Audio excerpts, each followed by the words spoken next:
Olá pessoal, essa é a aula de resistência dos materiais, aula de número 6C. O assunto continua sendo torção. A nossa referência bibliográfica é o livro de Resistência dos Materiais, do autor Hibbeler, da 5ª edição. Então nós vamos começar falando aqui um pouco, continuando falando sobre torção, né? Então, quando a gente fala de exemplos de eixos ou tubulações que tem uma seção transversal circular,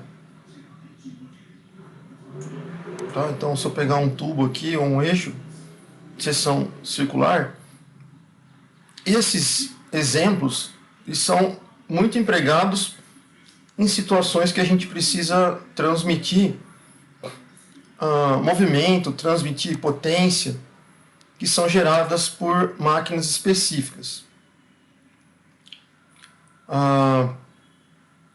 E na geração de potência, geralmente acontece uma exigência nesses eixos eles são submetidos, né, a torques, certo? Esse torque, por conseguinte, ele depende da potência gerada da máquina, ligada ao eixo, certo? Também vai depender da velocidade angular do eixo, certo? Então, vamos dar um exemplo.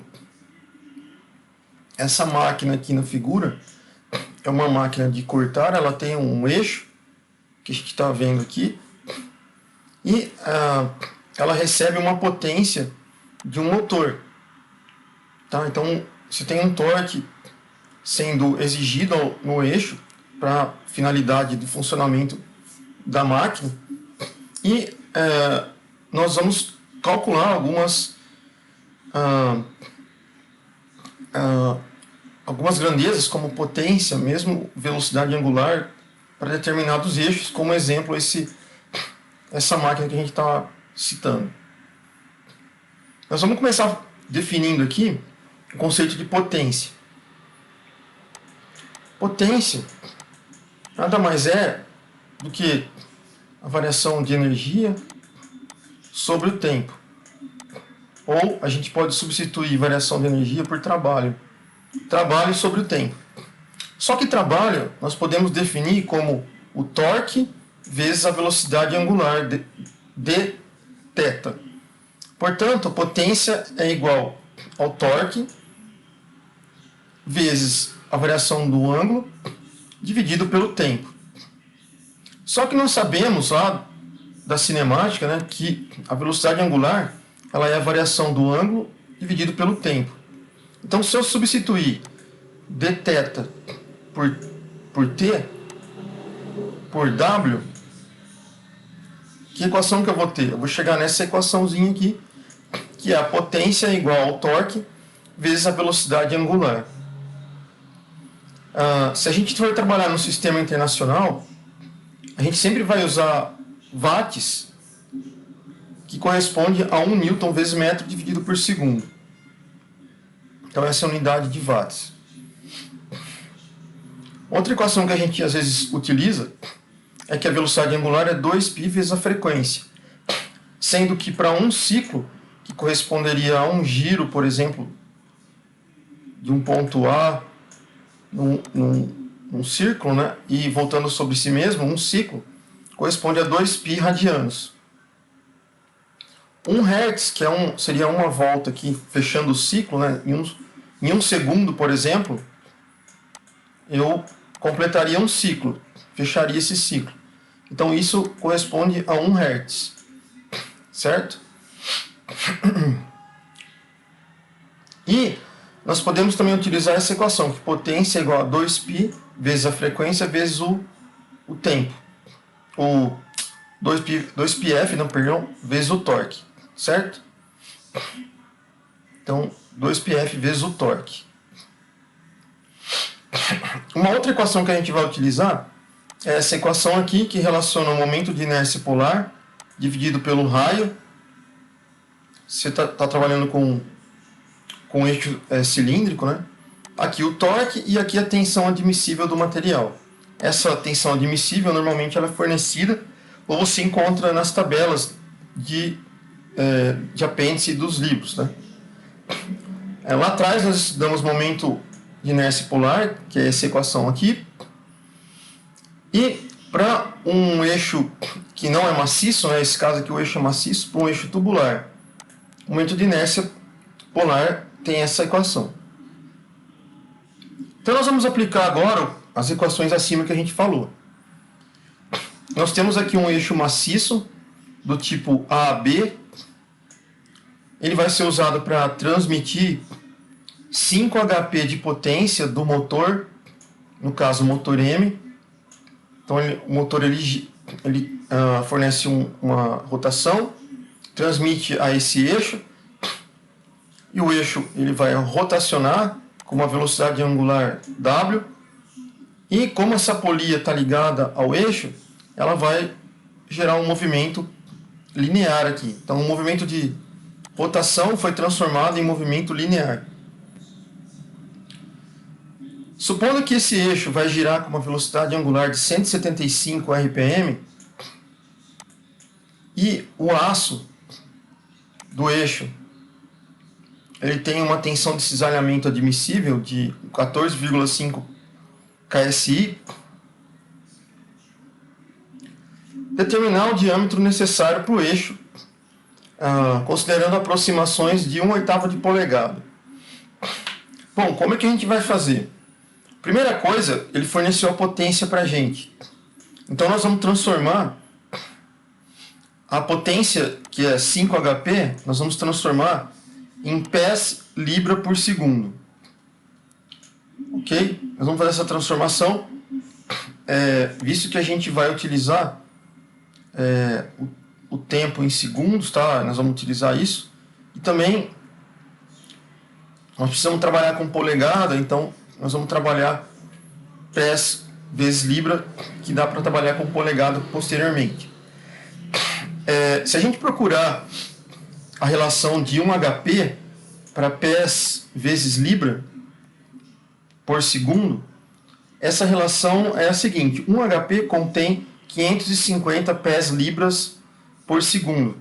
Então o que eu faço? Eu coloco 5 libras aqui e coloco dividindo, né, 550 pés libras por segundo dividido por 1 HP.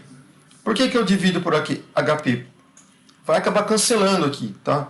Então basta você multiplicar 5 vezes 550. Isso vai dar 2.750 pés libra por segundo. A velocidade angular. A velocidade angular, ele deu, que é 175 RPM. Rotações por minuto. Aqui ele chamou de revoluções, tá? Pode chamar revoluções também. 175 revoluções por minuto, a gente precisa transformar isso em radiano, certo? Eu sei que uma rotação do meu sisteminha, do tubo ali, do eixo, ele tem 2π radiano. Então, uma rotação do eixo corresponde a 2π. Então, uma rotação, 2π. Você corta uma rotação com rotação, fica o 2π. Só que eu sei que 1 minuto, pessoal, 1 minuto tem 60 segundos. Então aqui, ó, eu vou colocar 1 minuto em cima. 1 minuto com 1 minuto corta, sobra 60. Então eu vou fazer o seguinte, vou pegar 175, multiplicar por 2, multiplicar por π e dividir tudo isso aqui por 60. No final eu vou chegar a 18,33 radianos por segundo. Veja, eu tenho segundo aqui, tenho segundo aqui. A unidade está correspondendo. Certo? Então, a velocidade angular é esse valor. Tendo a potência e a velocidade angular, dá para encontrar por essa equaçãozinha que a gente falou na teoria, o torque, tá, do eixo. Então, simplesmente eu pego o valor da potência, divido pelo valor da velocidade angular, eu vou ter o torque em pés vezes libra. Tá? Pés e libra. Muito bem. Agora nós temos o torque também. Então, o que a gente vai fazer? Daquela equação lá de trás, a teoria, que a gente viu que JC é igual a T sobre tensão admissível, isso aqui é uma igualdade, né? Eu vou usar essa equação. No lugar do J, que é o momento de inércia polar, quanto que vale o momento de inércia polar? Ele vale π sobre 2 C a quarta. Esse aqui é o momento de inércia polar. Substitua aqui. O C continua, você carrega ele. Então eu vou ficar com essa igualdade, ó. Certo? Se eu dividir C aqui por C a quarta, vai sobrar um C a terceira. C a terceira eu vou deixar isolado. Tá? Vou deixar isolado C a terceira. 2 eu vou multiplicar o T e o π vou multiplicar a tensão admissível. Tá aqui. Se eu extrair a raiz cúbica disso daqui para o outro lado, vai ficar essa equação que a gente quer. Agora é só substituir o valor do torque, né? Então fica 2 vezes, o torque é 150, tá aqui, π aqui embaixo, e a tensão admissível ele falou que vale 14,5 KSI. KSI é quilolibra por polegada ao quadrado. Quilolibra por polegada ao quadrado. Então, quilolibra, né? Então vai ficar 14,5, né? Como é quilolibra, então fica 14,5 vezes 1000, né? Então vai dar 14,5 libra por polegada ao quadrado, né? Certo? Então, deixo isso aqui bonitinho, faço as contas e extraio a raiz cúbica, que vai dar o valor do meu raio, do nosso eixo, né? O raio vale 0,49 polegada. Só que eu preciso, como ele pediu no texto, né? Para deixar em função de 1/8 de polegada. Então eu sei que 2C, 2 vezes 0,429 dá 0,858. Isso aqui é 0,858 polegadas, tá? Isso aqui corresponde a 7/8 de polegada. Certo? Se você pegar uma polegada e multiplicar por 7/8, vai ter que dar isso aqui. Então a sua resposta tem que ser 7/8 de polegada. Beleza? Então isso era o problema que a gente ia resolver nessa aula e a gente finaliza a aula 6. Ok, pessoal? Até a próxima, bons estudos.